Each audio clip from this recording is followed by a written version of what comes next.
జయ జగదంబే. మన ప్రశ్నలోకి వెళ్ళేటప్పుడు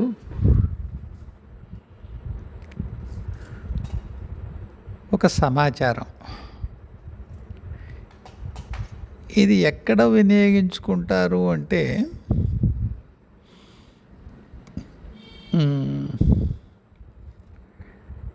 మహాత్ముల జీవితాలు, జన్మలు మనం చూసినప్పుడు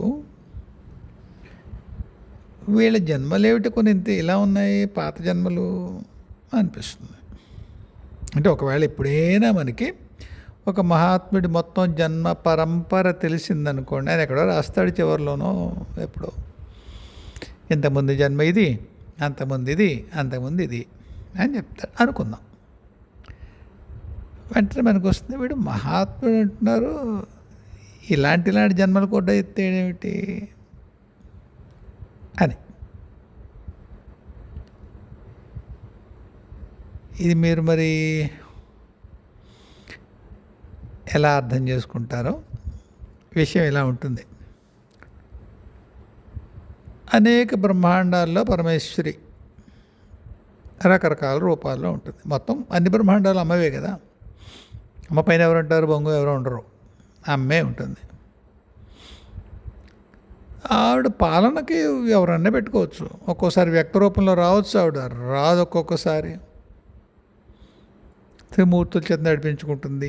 ఈ ఒక్కొక్క బ్రహ్మాండం త్రిమూర్తులు ఉంటారా? అబ్బో, అందులో మళ్ళీ విశ్వాలు ఉన్నాయి, గ్రహ సముదాయాలు ఉన్నాయి, గ్రహ కుటుంబాలు ఉన్నాయి, సౌర కుటుంబంలాగా ఏముంటాయి.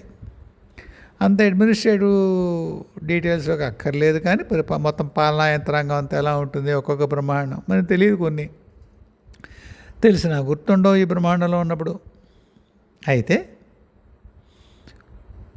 ఒక చోట ఎక్కడైనా పరమేశ్వరి అంశ ఫలానా బ్రహ్మాండంలో ఫలానా ఇబ్బంది ఉంది, కాస్త అడ్రస్ చేస్తే బాగుంటుందేమో.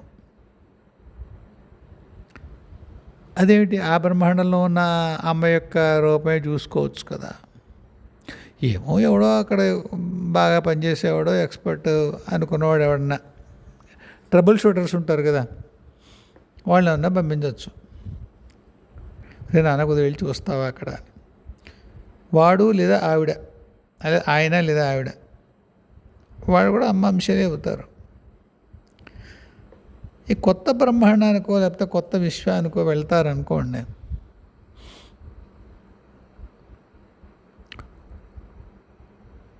కొన్ని జన్మలు తీసుకోవాల్సి ఉంటుంది వాళ్ళు. అక్కడ సమస్యల గురించి ఫస్ట్ హ్యాండ్ ఇన్ఫర్మేషన్ కోసం అంటే దాన్ని తెలియపుతాం, పదం కోసం చూస్తున్నాను. అనుభవం, స్వానుభవం చేత అక్కడ ఉన్నటువంటి జీవుల యొక్క కష్టం అర్థం చేసుకోవాలనుకోండి. ఉదాహరణకి మన విషయంలోకి వస్తాడు అనుకోండి,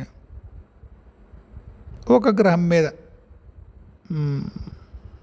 జన్మలు తీసుకుంటే, లేదా సమాంతరంగా ఒకటి కంటే ఎక్కువ గ్రహాల్లో జన్మ తీసుకుంటే,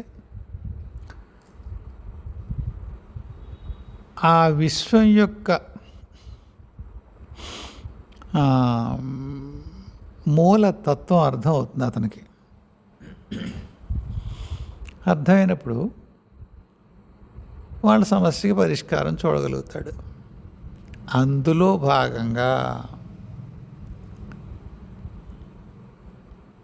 పరమేశ్వర తత్వం నుంచి అక్కడి జీవుడు ఎలా దూరంగా వెళ్తాడు.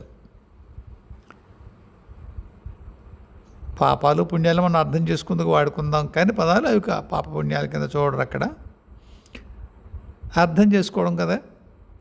ఏం చేస్తే అమ్మ నుంచి దూరం అవుతాడు, ఆర్ పరమేశ్వర తత్వం నుంచి దూరం అవుతాడు, దీనివల్ల దగ్గర అవుతాడు.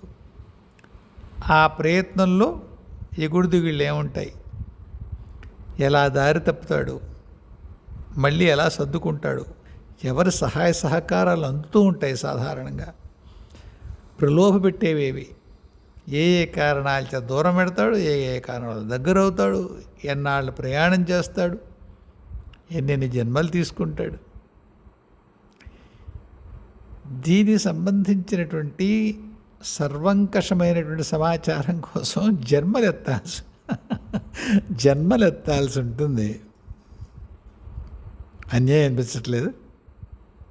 వాడక్కడే ఒక మహానుభావుడు వేరే బ్రహ్మాండంలో ఏదో బాగా పనిచేస్తున్నాడు, ఎవరికో కష్టాలు తీర్చాడు, వాడు మహానుభావుడు అయ్యాడు, సాధన చేశాడు, ఏం చేశాడు.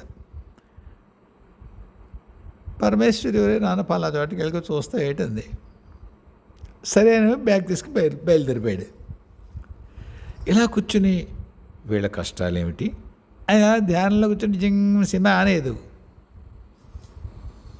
జన్మ తీసుకోవాలి. ఆ జన్మ తీసుకున్నప్పుడు ఏం చేస్తాడు? తాను మాయ చేత కప్పుకుంటాడు. మరి మాయ లేదనుకోండి, పరమేశ్వరు నుంచి ఎలా దూరం అవ్వాలో తెలియదు కదా. దూరం అవడు.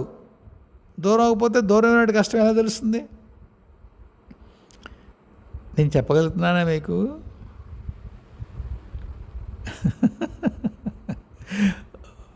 ఒక చోట దొంగతనం చేయాలనిపించింది, దొంగతనం చేశారు కొందరు, వాడు జైల్లో పెట్టి కొడుతున్నారు. దొంగతనం ఎందుకు చేయాలనిపించింది అర్థం చేసుకోవాలంటే వాడి స్వభావంలోకి వీడు వెళ్ళాలా? వీడు మంచి స్వభావంతో దొంగతనం తప్పు అని తెలిసిన స్వభావంతో వెళితే వాడికి దొంగతనం చేయగలడా? చేయలేడు కదా.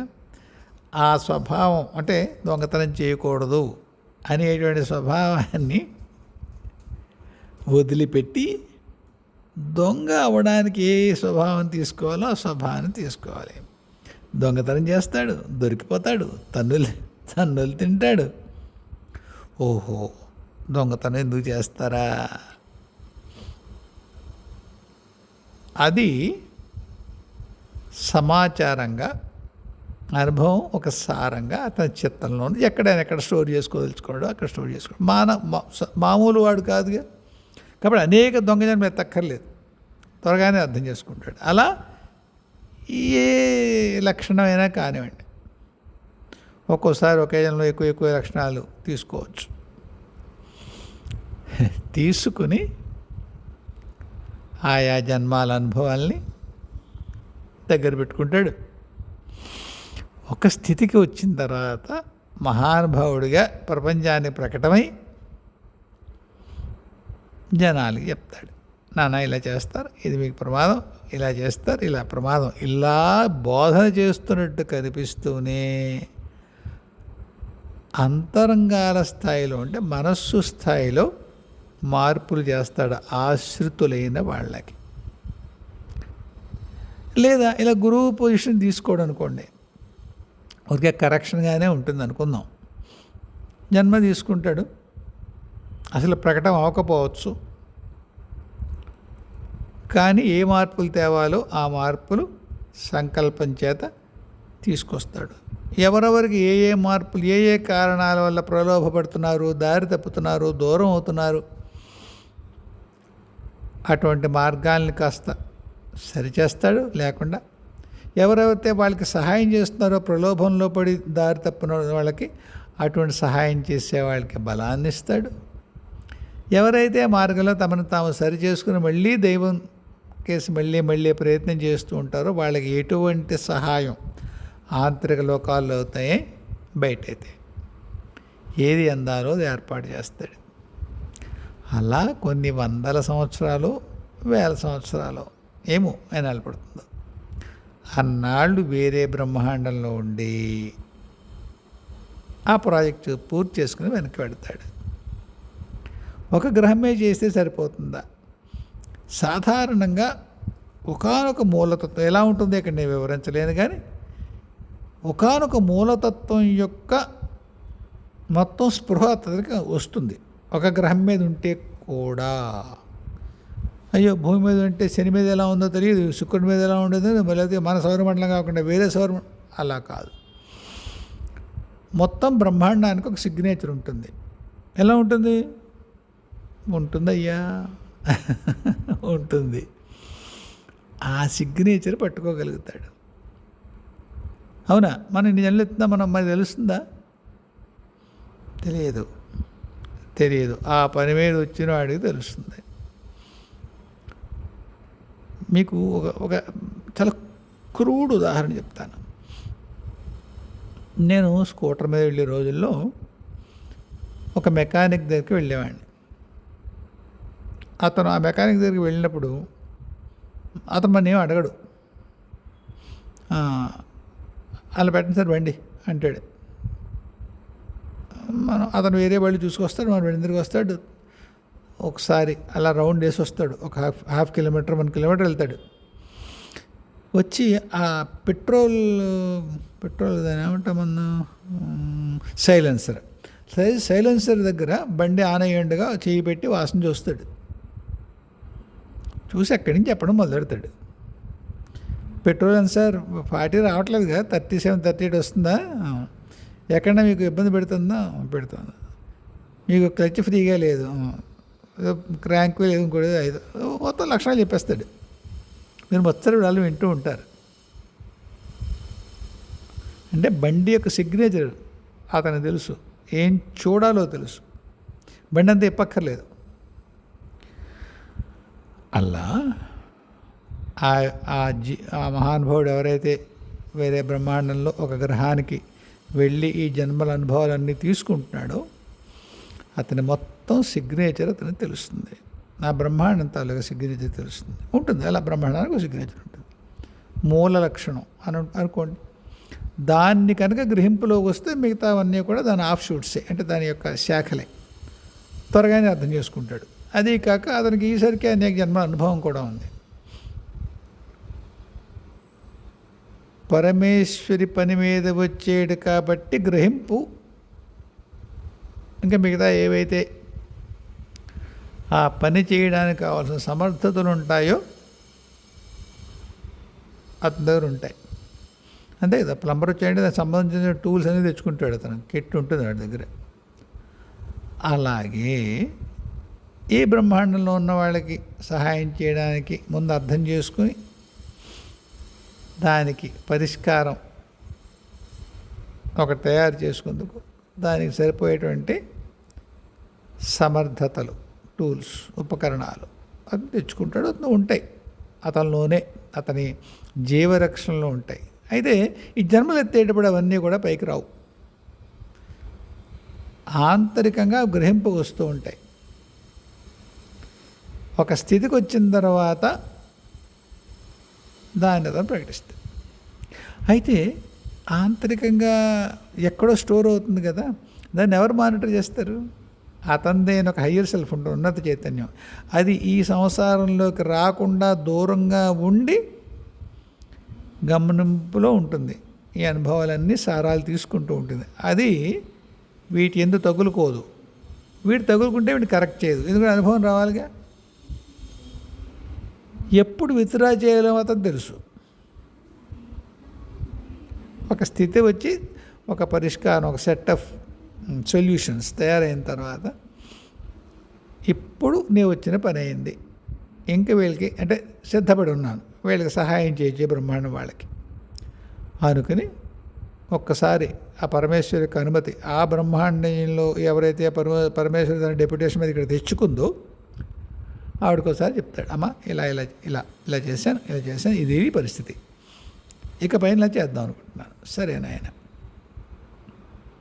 ఆ పరమేశ్వరి పేరేమిటి? మన దగ్గర లలితా పరమేశ్వరి అంటాం, ఇంకెక్కడో ఇంకేదో అంటారు, ఇంకేదో అంటారు. అయితే నామరూపాలకి పైన ఒక స్థితి ఉంటుంది సమా, నామరూపాల కంటే ఒక స్థితి ఉంటుంది పైన. నామరూప వివర్జిత లలితా పరమేశ్వరి అంటాం కదా, అది లలితా పరమేశ్వరి రూపం, నామంతో ఉండదు, రూపంతో ఉండదు, కానీ లలితా పరమేశ్వరే. నేను చెప్పగలుగుతున్నానా మీకు? మా సహస్రనామాలు చెప్పేస్తాం, నామరూప వివర్జిత అనేస్తాం. కానీ నిజంగా నామరూప వివర్జిత అనేటువంటి పరమేశ్వరి ఎక్కడ ఉంటుందో ఒకటక్కడ మనం చేరుకోవడం కష్టం. చేరుకున్నా ఆవిడని మనం లలితా పరమేశ్వరిగా గుర్తించలేము, ఎందుకంటే ఆవిడకి పేరు లేదు. మనం ఎరుగున్న లలితా పరమేశ్వరి యొక్క ఒకానొక స్థితి అది, అంతేగా. 7 నామరూపాలు 2 ఉన్నాయి. ఇప్పుడు మనం ఎవరైతే సహస్రనామాలు చదువుతున్నామో అమ్మకి ఆ అమ్మ యొక్క నామరూప వివర్జితమైనటువంటి ఒక స్థితి ఉంటుంది. ఆ స్థితి ఇంత ప్రేమగానే ఉంటుంది. సరే, ఇప్పుడు దాని గురించి అక్కర్లేదు. కానీ ఆ స్థితికి ఈ రిపోర్ట్స్ వెళ్తాయి. లేకపోతే లలితాదేవికి వెళ్ళినట్టు కాదు ఆ రిపోర్టు. అవును, మన వరకు ఆవిడకి వెళ్ళినట్టే. అదన్నమాట. ఎందుకు చెప్పాను ఏమో చెప్పాలనిపించింది. అలా ఉంటాయి మహాత్ములు. ఏమైనా చరిత్రలు చేయకుండా మనం వినేసి అరే వీడు కొన్ని మరీ బోకులా ఉన్నాడు రా ఈ బోకు అనే పదం మళ్ళీ బూత్ కాదండి బాబాయ్. మా దగ్గర రెవెన్యూ రికార్డులో ఇలా పోరంబోకు ల్యాండ్ అంటే బంజారా ల్యాండ్ పోరంబోకు ల్యాండ్ ఇంగ్లీష్ పదం పెట్టా మాకు తెలియదు. చాలా కాలం ఏదో బోకు అంటే మనం తెలుగులో అనుకునేవాళ్ళం, అంటే పనికి మాలినాడు అని. మా దగ్గర అలా వాడతాం. అదే బొగ్గడు రైడు అంట. కాబట్టి మళ్ళీ ఇంకెవరో దీన్ని బూతు కాదు, అది కాదు. మీరు సమరడు పోకండి, ఇంకో బూతు మాట మాట్లాడా. సరే, అందువల్ల అలా ఎవరైనా మహాత్ముడి యొక్క కొన్ని చరిత్రలు, కొన్ని జన్మలు ఎప్పుడైనా తెలిస్తే అదే వీడు కొంతకాలం దొంగగా కూడా ఉన్నాడా, కొంతకాలం దుర్మార్గుడుగా ఉన్నాడా అని కంగారు పడిపోయి ఇదైపోకండి. వాడు కావాలని అలా ఉంటే ఎలా ఉంటుందో దాని సారం తెలుసుకుందుకు చేస్తాడు. సరే, అలా పార్క్ చేసి ఉంచండి. ఇన్ఫర్మేషన్ ఎప్పటికైనా ఉపయోగిస్తుంది. ఏమాలంటే డిస్కషన్స్ అంటూ కార్పొరేట్ డిస్కషన్స్లో అంటూ ఉంటారు. That is park it for now అని. అది కూడా మాట్లాడమాట దాని గురించి ఎక్కువ వివరాల్లోకి వెళ్ళాడు. ఈ పాయింట్ తర్వాత ప్రమోటర్తో మాట్లాడాలని అంటాడు, ఏదో అగ్రిమెంట్లో గట్రా. సరే, మన పాయింట్లోకి వెళ్దాం. వెళ్ళి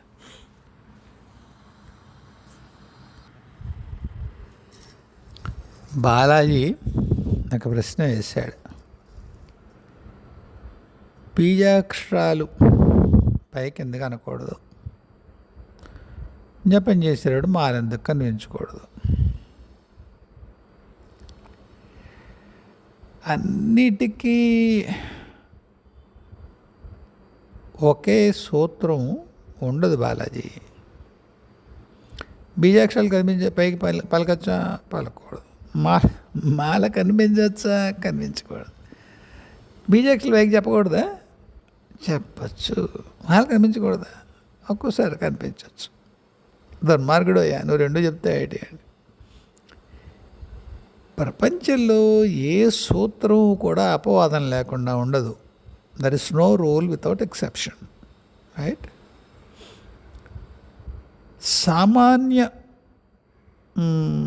దృష్టి వరకు అవును, ఎక్కువ బాహుళ్య అంటే ఎక్కువ సమూహానికి సూత్రమే వర్తిస్తుంది. ఎప్పుడైనా అపవాదం వర్తిస్తుంది. అపవాదం వర్తించినప్పుడు సూత్రానువర్తులైనటువంటి ప్రజలు ఏమంటారంటే వాడెందుకు ఎక్సెప్షన్ బొంగు, వాడెందుకు చేస్తాడు, వాడు ఎలా ఎందుకు చేయొచ్చు? ఎందుకంటే అపవాదం ఉంది కనుక వాడికి ఏవో సమర్థతలు ఉన్నాయి, కారణాలు ఉన్నాయి. అందువల్ల అపవాదం ఎక్సెప్షన్ బ్రాకెట్లోకి వాడు పెడతాడు, వాడు లేదా అది ఆవిడ, వాటెవర్. సరే, సూత్రానికి కారణం ఏమిటి అంటే మళ్ళీ మీకు శాస్త్రంలోకి వెళ్ళను సుమా. I share with you as it flows in. నాకు ఎలా వస్తుందో దాన్ని అలాగే మీతో పంచుకుంటున్నాను. ఎక్కడి నుంచి వస్తుందో నేనేం ప్రయత్నించను. నాకున్న ఒకే ఒక్క మూలం బంగారు తల్లి. ఆవిడ ఏ రూపంలో చెప్తుందో, ఎందుకు చెప్తుందో, మీ ప్రశ్న చెప్తుందేమో, లేకపోతే ఏమైనా నాకు ఇలా గుర్తుండవేమోనో. అలా మా గురువుగారు అంటూ ఉండేవారు, మీరు ఏమైనా ప్రశ్న వేస్తే నేను అవన్నీ గుర్తెట్టు చెప్తాను కొట్టారండి. ఎక్కడ చదివి ఏం ఉండదు స్వామి, ఏదో శ్రోతస్సు ఉంటుంది. దట్స్ ఏ రిపర్టైర్ ఆఫ్ ఇన్ఫర్మేషన్ ఎక్కడో ఉంటుంది, అక్కడి నుంచి వస్తుంది అంతే. నేను మీకు చెప్పేటప్పుడే నేనే వింటాను అంటూ ఉండేవారు. అలాగా ఎక్కడో ఉంటుంది మూల స్రోతస్సు. అక్కడి నుంచి సందర్భాన్ని బట్టి, అవసరాన్ని బట్టి వస్తుంది. ఒకసారి చెప్పానే భగవద్గీత గురించి, ఏదో మాట వచ్చి కృష్ణుడు ఎవరికైనా నువ్వు కావాలంటే చెప్పచ్చు అన్నాడు.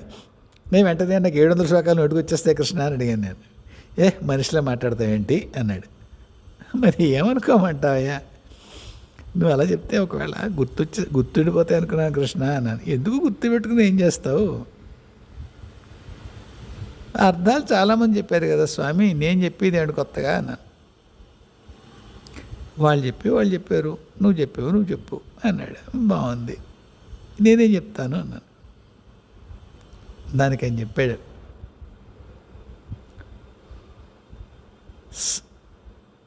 ఒకే ప్రశ్న వేసిన వ్యక్తిని బట్టి సమాధానం వస్తుంది ఆయన అన్నాడు. ఒకే ప్రశ్న వేసిన వ్యక్తిని బట్టి సమాధానం వస్తుంది.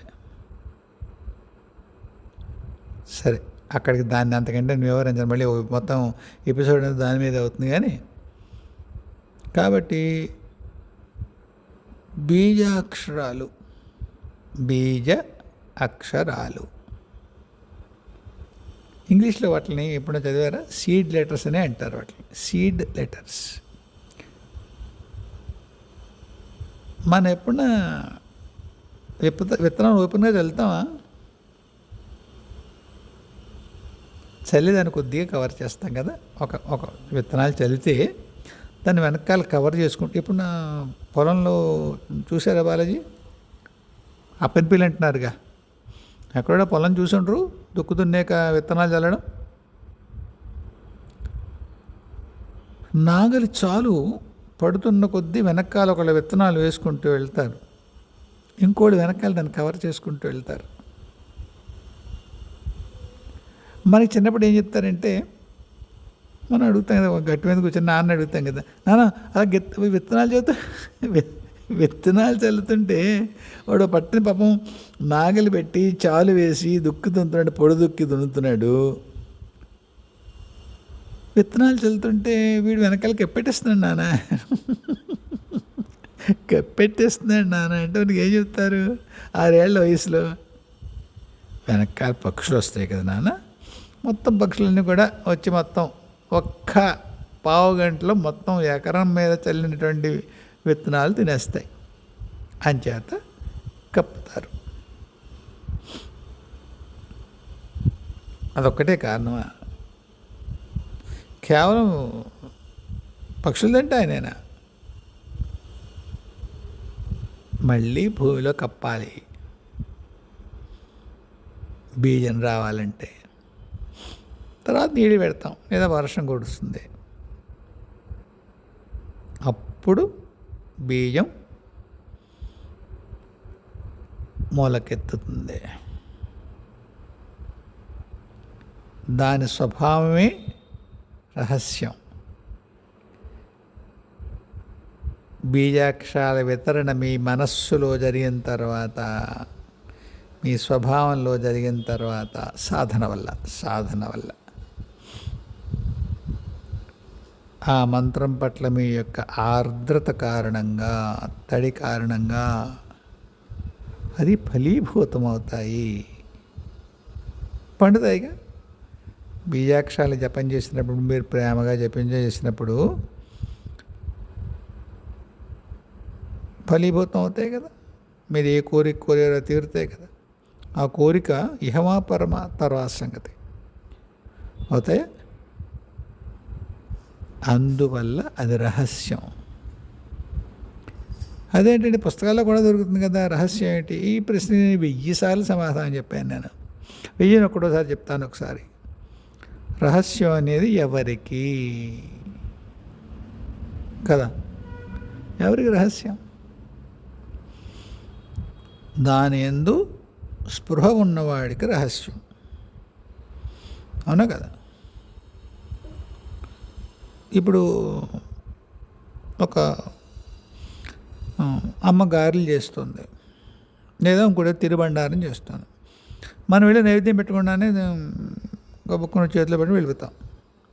వెళ్ళనిస్తే మనం వంటింట్లోకి వెళ్ళనివ్వరు. ఎందుకు? నేను వెళ్తా అంట. చిన్నప్పుడు సంగతి చెప్తాను సమయం పెద్ద కాదు, అది రహస్యం. వెళ్ళనివ్వరు అన్నీ. అయిన తర్వాత మనకి దాని యందు మనకి ఉంది, దృష్టి ఉంది, దాన్ని తీసేసుకుందామని.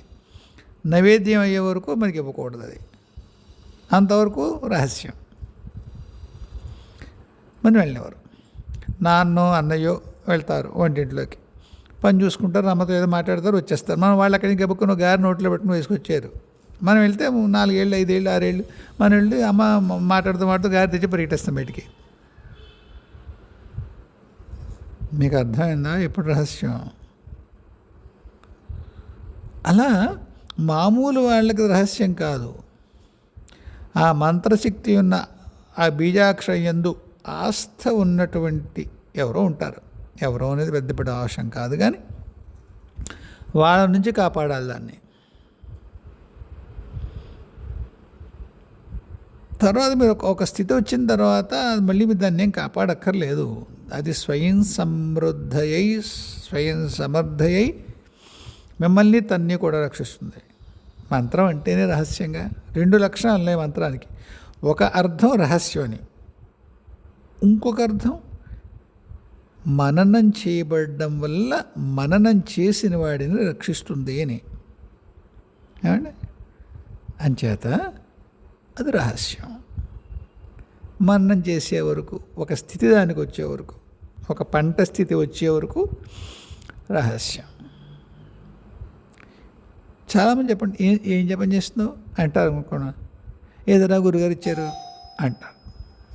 ఏమిటో చెప్పం మనం. అదేవిధంగా మాల ఎందుకు కనిపించకూడదు, అది అంతే. మాల యొక్క వేగాన్ని బట్టి ఏ మంత్రం చేస్తున్నావో ఒక్కొక్కసారి కొంతమంది తెలుస్తుంది. తర్వాత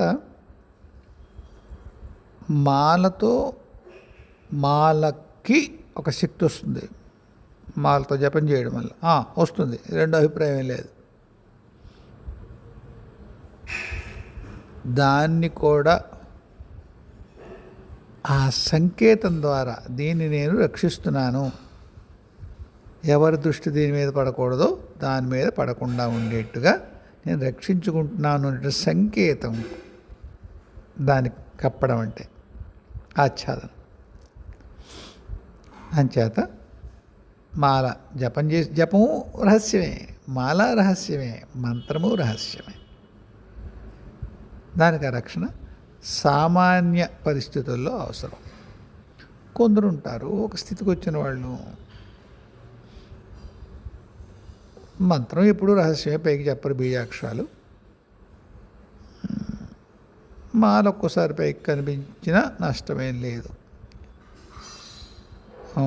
ఒక్క ఉదాహరణ చెప్పి అంటే రహస్యం ఎలా ఉంటుందో. ఒకానొకప్పుడు గ్రహణంలో జపం ఏదో చేయమన్నారు మా శ్రీ విద్య గురువు గారు. గ్రహణం అప్పుడు 1 గంట నుంచి రాత్రి తెల్లవారుజామున 3:40 ఎంతో, దాదాపు 3 గంటల చిల్లరి సాగింది. ఏం చేస్తావు, ఫలానా మంత్రం చేసుకుంటారు, పెద్ద మంత్రం కదా, లక్షలు కింద లెక్క వస్తుంది కదా మామయ్య గారు, చేసుకుంటాను, శుభం చేసుకో. ఆయన 90 ఏళ్ళ వయసు. మీరు కూడా చేస్తారా అన్నాను. నవ్వి నేనేం చేస్తాను అన్నారు. మర్నాడు వెళ్ళాను, నేను చేశాను. దానికి ఏదో అంగవిద్యలు ఏవో ఉంటాయి, అవి కూడా చేశాను. బాగుంది నాయన అని అంటూ నేను ఏదో కాసేపు మాల పట్టు కూర్చున్నాను అన్నారు. మా అక్క చెప్పింది, రాత్రి మామయ్య గారు కూర్చున్నారు రా 1 గంట లేచి అని. అవునా కూర్చున్నారా అన్నారు. నవ్వి ఏదో కాసేపు మాల తిప్పాను అన్నారు. చనువుగా అడిగాను, ఏ మంత్రం మామయ్య గారు అని. పక్కపక్క నవ్వారు. చెప్తారా ఏంటి అన్నారు. కొద్దిగా అయ్యో అనుకున్నాను, కానీ బాగుంది రహస్యం. వెంటనే అన్నారు ఆయన, నిన్ను అడిగాను కదా. అవునండి. నువ్వు నాకు చెప్పాలి, శిష్యుడు చెప్పాలి సుమా గురువుకి. నీకు తెలియవలసినప్పుడు నా దగ్గర నేనేం చేశానో తర్వాత తెలుస్తుంది, ఎప్పటికీ నీకు రహస్యమే అది అన్నారు. ఎంతో ప్రేమ నేనంటే ఆయనకి, అయినా రహస్యం అలా ఉంటుంది. సరే, ఇప్పుడు ఇంకెవరో అడిగారు, మా పరబ్రహ్మచారి అడిగాడు. ఆయనే ధ్యేయమైనటువంటి వస్తువు కదా, ఆయన ఎక్కడికి చేరాలి? శ్రీ మహావిష్ణువు యోగ నిద్రలో ఎందుకున్నాడు? ఉంటాడు. యోగము అంటే ఏమిటి? కలయిక కదా, సామాన్య అర్థం అదే యోగం. ఎవరితో యోగం? ఎవరితో యోగం? ఏ స్థితిలో ఉన్నా, దైవీ చేతన యొక్క ఏ స్థితిలో ఉన్నా దానిపైన ఇంకొక చైతన్య స్థాయి ఉండనే ఉంటుంది. Nothing like you have arrived there. అయిపోయింది, మనం అయిపోయింది, చేరేసాం, మనం చేరిపోయాం మనం అనుకుందుకు ఎప్పుడూ ఉండదు నాయన. ఎక్కడి స్థితి అయినా సరే ఆ పైన ఇంకో స్థితి ఉంటుంది. మనం ఏ మహావిష్ణువు స్థితి ఏ మహావిష్ణువు స్థితి గురించి మనం మాట్లాడుతున్నామో తెలియదుగా. శ్రీ మహావిష్ణువు యోగ నిద్రలో ఉంటాడు ఫలానా తిథి నుంచి. ఏ శ్రీ మహావిష్ణువు? ఎక్కడ వాడు? భూమి స్థాయా, సౌరమండల స్థాయా, విశ్వస్థాయా, ఏమో తెలియదు మనకి. ఏ స్థాయి అయినా కానీ ఇంకా పైన ఇంకొక ఆయన ఉంటాడు. అర్థమైంది కదా? కాబట్టి ఈ స్థాయిలో ఉన్నటువంటి ఈ చేతన అంతకంటే ఉత్కృష్టమైనటువంటి, ఉన్నతమైనటువంటి, మరింత విశాలమైన, గహనమైన ఉన్నత చైతన్య స్థాయితో అనుసంధానం అవుతుంది. యోగం ఎప్పుడూ అదే, యోగము ఎప్పుడూ అదే. దేనితో యోగం? యోగం అంటేనే కలవడం కదా నైనా. It's a connectivity that you establish with your higher consciousness. Which of the layers would you get connected to? Depends on the sadhana that you are in. ఏ చైతన్య స్థాయికి నువ్వు కలుస్తావు అంటే దాంతో నువ్వు యోగము చెందుతావు. సంయోగము, సమ్యక్ యోగము అంటారు, మంచి చక్కటి యోగం, బాగా కలవడం, అంతే లెక్క. అది యోగ నిద్ర. యోగ నిద్ర ఎందుకంటున్నావు? మనకి చాలామంది గురువులు చెప్తూ ఉంటారు, నిద్రలోనూ సమాధిలోనూ ఒకే స్థితి ఉంటుంది. అంటే రెండింటిలో కూడా మన భౌతిక శరీరానికి పెద్దగా పనే ఉండదు, దాని యొక్క జోక్యం ఉండదు మన సాధనలో. దాన్ని పక్కన పెడతాం. నిద్రలో తెలియక పెడతాం, సమాధి స్థితిలో తెలిసి పెడతాం. అంటే ప్రయత్నం చేత పై స్థితితో మనం యోగం చెందడం కోసం చేసేటువంటి ప్రయత్నంలో భౌతిక శరీరాన్ని యొక్క స్పృహని పక్కన పెట్టడం సమాధి. తెలియకుండా నిద్రలో పడుకుండిపోయి, అంటే ఆ ప్రయోజనం కోసం మనం శరీరాన్ని పక్కన పెట్టడం, అలసిపోయి పడుకుంటాం. అప్పుడు కూడా మనస్సు పైన ఎక్కడో వెళ్తుంది. అక్కడ ఏమవుతుంది, ఒక్కోసారి పైన ఎక్కడో ఒక స్థాయిలో వెళ్ళి తన ఒకానొక చైతన్య స్థాయిని ముట్టుకుని వస్తుంటే కొన్ని సెకండ్ల పాటు. దానివల్ల తర్వాత రోజుకు కావాల్సిన మొత్తం శక్తి వస్తుంది అంటారు ఎరిగిన వాళ్ళు. సరే, ఇక్కడ యోగ నిద్ర అంటే అదే సమాధి. మనకి తెలియడం కోసం నిద్ర అన్నారు. ఆయన స్థితిలో సమాధి. ఎందుకు? తెలిసి చేస్తాడు ఆ పని. చెప్పానుగా, ఎవరిని కలుస్తాడు? తనదే అయినటువంటి ఇంకొక మహాచైతన్యంతో కలుస్తాడు. దానివల్ల ఆయన ఏం చేస్తాడు? ఆయన తెలుసుకోక్కర్లేదు కదా. ఆయన తన పై చైతన్య స్థాయి శ్రీ మహావిష్ణువు ఏం తెలుసుకోవాలి? కనెక్ట్ అవుతాడు. మనం ఎందుకు కనెక్ట్ అవుతాం? మన చైతన్య స్థాయితో మన పరిచయం పెంచుకుంటాం, దాని జ్ఞానాన్ని కిందకి తెచ్చుకుంటాం.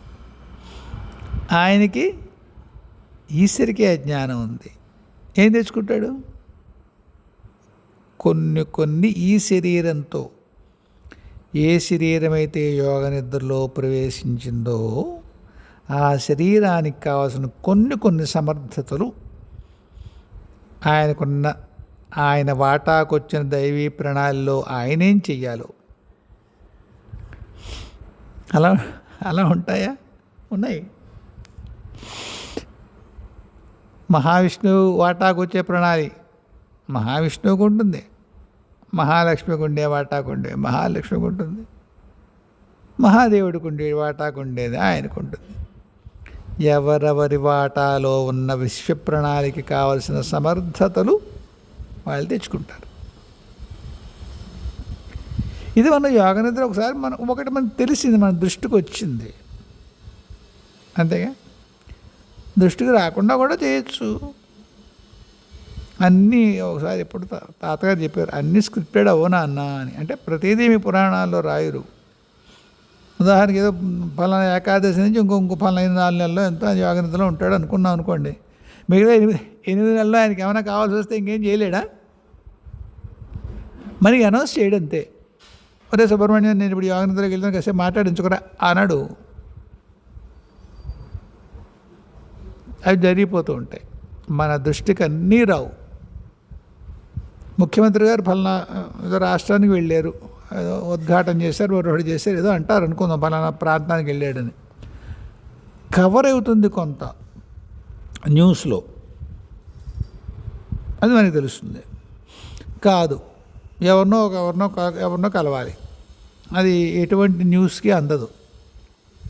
రాత్రి వస్తాడు, హెలికాప్టర్లో వస్తాడు, ఆయన మహాత్ముడో ఎవరో పెద్ద ఆయన ఎవరో ఏదో స్ట్రాటజిక్ మీటింగ్ ఏదో ఉంటుంది, అని కలుస్తాడు, వెళ్ళిపోతాడు. న్యూస్ పేపర్ వాళ్ళకి మీడియాకి అసలు ఏం చెక్కదు. అలాగే యోగ నిద్రలో ఏం చేస్తాడు? కావాల్సినవి తెచ్చుకుంటాడు. ఎప్పుడు కావాల్సి వచ్చినా యోగ నిద్రలోకి వెళ్తాడు. అవన్నీ మన లెక్కల్లోకి రావు, మన దృష్టికి రావు, అంతవరకే. కాబట్టి ఎంతటి మహాచైతన్యమైన ఆ పై చైతన్య స్థాయితో కనెక్ట్ అవ్వాలి. ఇలా కనెక్ట్ అవ్వడం సమర్థత తెచ్చుకోవడానికే కాదు, ఆయన ఎదగడానికి కూడా అవసరం ఉంటుంది. కోపాలు తెచ్చుకోకండి. మళ్ళీ శ్రీ మహావిష్ణువు ఎదుగుతాడు, గాడిద నువ్వేం చెప్తావురా అనకండి. ఒక మహాత్ముడు చెప్తాడు, బొటనవేలులో ఉన్నటువంటి అణువు మెదడులో అణువయ్యే వరకు అది ఎదిగినట్టే శరీరంలో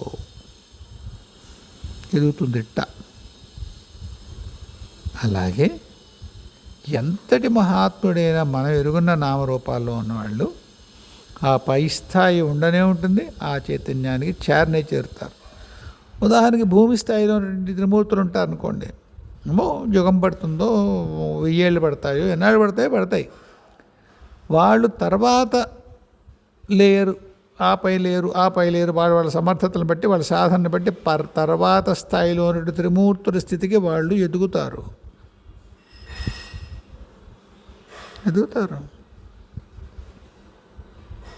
సప్తర్షులు ఆది నుండే ఉండే సప్తర్షులు వాళ్ళే ఉంటారా?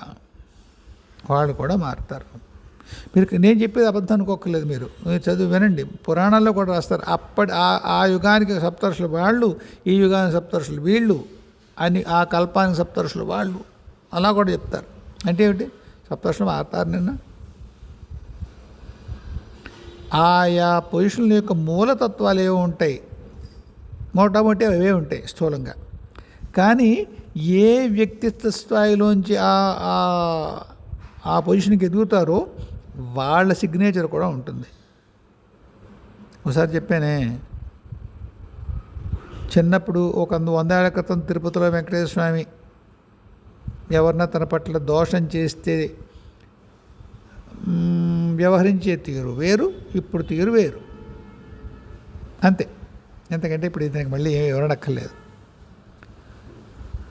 అలాగా ఎప్పుడూ కూడా పై చైతన్యానికి సాధన జరుగుతూనే ఉంటుంది. మామూలుగా అయితే మట్టుకు ఆ చైతన్యం నుంచి తెచ్చుకోవాల్సిన సమర్థతలు ఏవైతే ఉంటాయో అవి తెచ్చుకుందుకు యోగ నిద్రలో ఉంటారు. అది స్వామి యోగ నిద్రలో అందుకుంటాడు. ఇంకా కొన్ని ప్రశ్నలు ఉన్నాయి. ఏ త్యాగం చేత అమృతత్వం వస్తుంది, శివతత్వం అంటే ఏమిటి, సిక్స్త్ సెన్స్ అంటే ఏమిటి, నామస్మరణ చేత మరి జనాభాకి వాళ్ళకి ముక్తి వచ్చిందంటారు, ఇంకేమన్నా పైకి కనిపించింది ఇంకేమైనా ఉంటుందా, ఏమైనా 4-5 ప్రశ్నలు ఇంకా ఉన్నాయి. ఈ చెప్దాం టేక్స్ లిటిల్ లాంగ్ టైం, కొద్దిగా ఎక్కువ సమయం పట్టచ్చు. ఇప్పుడు మనం ఇప్పటికే 40 నిమిషాల దగ్గరికి వచ్చేసాం కనుక మళ్ళీ రేపు టైంలో దాని సంగతి చూద్దాం. ఒక ఆయన ఎవరో అడిగారు, చెప్పేదంతా చెప్పేసి హాయిగా ఉండండి అంటే ఏమిటి చివరిలో అని. హాయిగా ఉండండి అనేటువంటి పదం ఒక మంచి మాటతో దీన్ని ఈ కనెక్టివిటీని ఆపడం, ముగించడం. మన ఎవరు ఊరికి వెళ్తూ ఉంటారు, సరే వెళ్ళొస్తాను బాబాయ్ అంటారు, సరేరా జాగ్రత్తగా ఉండండి. జాగ్రత్తగా ఉండి అక్కడ వాడు వెళ్ళే ఉదాహరణకి వాడు సైన్యంలోకి వెళ్తున్నాడు, లేదా ఉద్యోగంలోకి వెళ్తున్నాడు, మరో కష్టమైన పనిలోకి వెళ్తాడు, అయినా జాగ్రత్తగా ఉండండి. ఒక మాటది, ఒక శుభాన్ని కలిగించేటువంటి ఒక మాట, హాయిగా ఉండండి అంతే. అందులో ఇన్ని కష్టాలు ఇలా ఉంటాయి సాధనలో మమ్మల్ని భయపెట్టేసి చివరిలో హాయిగా ఉండంటే ఏంటి అని కాదు. అర్థమైంది కదండి. అది అపార్థం చేసుకోకూడదు, అర్థం చేసుకోకపోయినా పర్వాలేదు. సరే, మళ్ళీ కలుద్దాం. హాయిగా ఉండండి. జయ గురుదేవ్, జయ జగదంబే, స్వస్తి.